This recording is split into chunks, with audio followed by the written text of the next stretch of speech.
আসসালামু আলাইকুম। আশা করি সবাই ভালো আছেন। আমি আলহামদুলিল্লাহ ভালো আছি।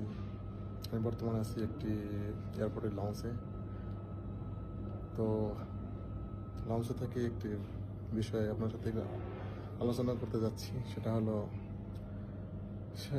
সাপের অ্যান্টিভেনম সম্বন্ধে। আসলে চলতি বছরে দেখা গেছে গ্রাম অঞ্চলে অনেকগুলো মানুষ এই বছর সাপের কামড়ে জীবন দিতে হয়েছে।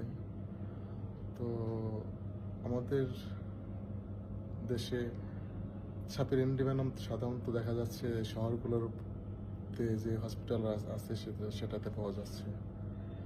হ্যাঁ, তো আসলে সাপ থাকে গ্রাম অঞ্চলে, তারই প্রেক্ষিতে সাপের অ্যান্টিভেনমগুলো গ্রাম অঞ্চলের যে উপজেলা, জেলা পর্যায়ে কিংবা থানা পর্যায়ে যে সরকারি অনুমোদিত হসপিটালগুলো আছে সেগুলোতে থাকা উচিত, তাই না?